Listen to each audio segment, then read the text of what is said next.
তারবিহীন মাধ্যম রয়েছে, সেই 3টি তারবিহীন মাধ্যম নিয়ে আলোচনা করব। তো পর্যায়ক্রমিকভাবে তারবিহীন মাধ্যমের প্রথমে আমি যেটি নিয়ে আলোচনা করতে চাচ্ছি সেটি হচ্ছে ইনফ্রারেড নিয়ে। ইনফ্রারেড নিয়ে একটি আলোচনা করব, তারপরে রেডিওওয়েভ এবং মাইক্রোওয়েভের একটা কম্পারিজনের আলোচনা হবে। ওয়্যারলেস অর্থাৎ তারবিহীনের মধ্যে একটি মাধ্যমের নাম হচ্ছে ইনফ্রারেড। সো ইনফ্রারেড মানে কি? মূলত দৃশ্যমান আলোর বাইরে যে ধরনের রশ্মি নির্গত হয় সেগুলোর অনেকগুলো ক্লাসিফিকেশন রয়েছে, তার মধ্যে ইনফ্রারেড অন্যতম। তো ইনফ্রারেড এর এখানে আমরা ক্লাসিফিকেশন দেখতে পাচ্ছি, 2 ধরনের ইনফ্রারেড আছে, একটি হচ্ছে পয়েন্ট টু পয়েন্ট এবং একটি রয়েছে ব্রডকাস্ট। তো তার আগে আমরা একটু বোঝার চেষ্টা করি যে ইনফ্রারেড আসলে কি, মানে আমরা একে চিনি কিনা। আমরা মূলত আমাদের বাসা বাড়িতে বিভিন্ন ক্ষেত্রে এসির রিমোট বা টিভির রিমোট ব্যবহার করি। এসি অথবা টিভির রিমোট থেকে যে ধরনের রশ্মি নির্গত হয় সে ধরনের রশ্মিকে বলা হয় ইনফ্রারেড। তো এই ধরনের ইনফ্রারেড যদি এমন হয় যে আমার যে রিমোট সেটা হচ্ছে ট্রান্সমিটার এবং টিভি অথবা এসিটা হচ্ছে ট্রান্স রিসিভার, ঠিক আছে?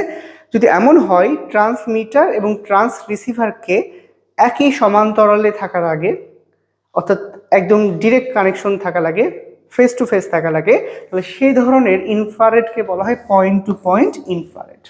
পয়েন্ট টু পয়েন্ট ইনফ্রারেড অর্থাৎ সেন্ডার, ট্রান্সমিটার এবং রিসিভার একই সমান্তরালে থাকবে, ঠিক আছে? তো সেই ধরনের ইনফ্রারেডকে বলা হয় কি? Point to point infrared. এরপরে আসছে ব্রডকাস্ট।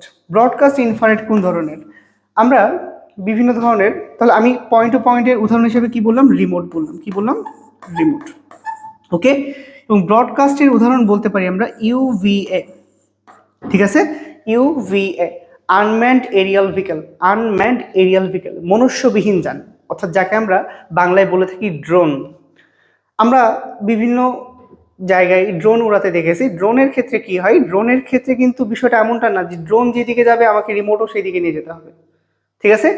অর্থাৎ ড্রোনের যে রিমোটটা সেটা তো ট্রান্সমিটার, আর ড্রোনের সাথে তো একটা রিসিভার থাকেই। সো এখানে ট্রান্সমিটার এবং রিসিভারকে যে একই সমান্তরালে থাকতে হবে এমনটা না। অর্থাৎ ট্রান্সমিটারের একটা রেঞ্জ রয়েছে, 200 মিটার বা 500 মিটার বা 1 কিলোমিটার বা এরকম একটা নির্দিষ্ট রেঞ্জ থাকে ডিভাইস ভেদে। মূলত সেই রেঞ্জের মধ্যেই যদি ড্রোনটা থাকে তাহলে সে নিয়ন্ত্রিত হবে, অর্থাৎ সে রিমোটের আদেশ মেনে চলবে, ঠিক আছে? অর্থাৎ সেখানে পয়েন্ট টু পয়েন্ট কানেকশনের কোনো প্রয়োজন নাই। তাহলে খুব গুরুত্বপূর্ণ একটি আলোচনা আমরা এখানে করলাম ইনফ্রারেড নিয়ে। ইনফ্রারেড মূলত 2 ধরনের, পয়েন্ট টু পয়েন্ট যেটা সরাসরি থাকা লাগে, ফেস টু ফেস হওয়া লাগে, এবং ব্রডকাস্ট অর্থাৎ সেই রেঞ্জের মধ্যে থাকলেই হয়।